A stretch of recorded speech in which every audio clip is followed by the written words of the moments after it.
આંતરરાષ્ટ્રીય હિન્દુ પરિષદ દ્વારા બાંગ્લાદેશમાં હિન્દુઓની થતી હત્યાના પગલે આવેદનપત્ર પાઠવ્યું। બાંગ્લાદેશમાં હિન્દુઓની છેલ્લા ઘણા સમયથી હત્યા કરવાનો સિલસિલો ચાલુ છે, જેમાં અત્યાર સુધીમાં 88 જેટલી ઘટનાઓમાં મોટી સંખ્યામાં હિન્દુઓના મોત નિપજ્યા છે।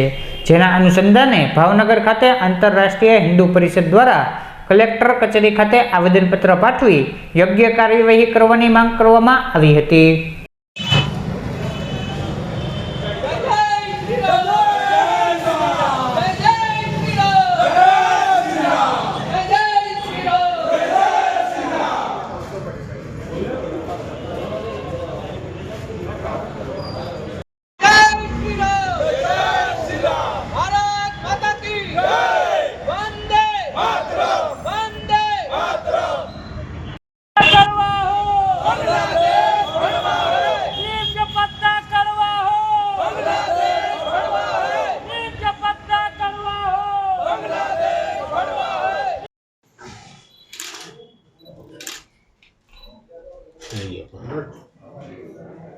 बारंबार हिंदू समाज पर केम टार्गेट करे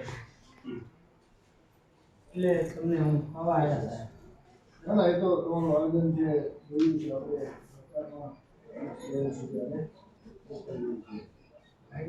બાંગ્લાદેશ में जो થયા બધા દેશો તો કાર્ય પાकिस्तान में થાય છે, બાંગ્લાદેશ में થાય છે, અને હિન્દુ સમાજને ही टार्गेट કરે છે। મંદિર લો हिंदू समाज नहीं करे છે टार्गेट। आज रोज आंतरराष्ट्रीय हिंदू परिषद, राष्ट्रीय बजरंग दल, राष्ट्रीय मजदूर परिषद અને પ્રવીણભાઈ તોગડિયાના માર્ગદર્શન છે જેટલા સંગઠન છે એ બધા સંગઠન દ્વારા કલેક્ટર સાહેબને બાંગ્લાદેશના વિરોધમાં અમે આવેદનપત્ર આપી રહ્યા છીએ।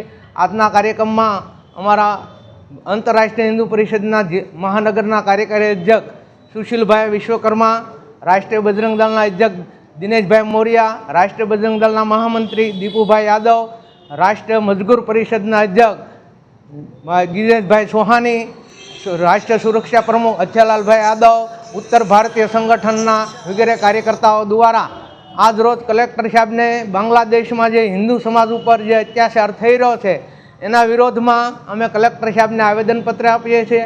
આ આવેદનપત્ર મહોદય માન્ય શ્રી નરેન્દ્રભાઈ મોદી,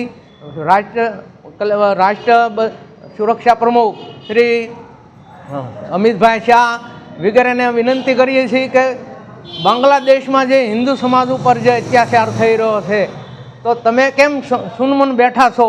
અમારી હાથ જોડીને તમને વિનંતી છે કે તમે મિલિટરીને કાંઈ ઓલો કરો અને બાંગ્લાદેશમાં હિન્દુ સમાજ ઉપર જે અત્યાચાર થઈ રહ્યો છે એના વિરોધમાં તમે કાંઈ બોલતા કેમ નથી? આવી અમારી અરજ છે કે તમે કાંઈ પણ એક્શન લો એવી અમારી જાહેર વિનંતી છે। અસ્તુ ભારત માતા કી જય। જય સિયારામ। જય સિયારામ। જય।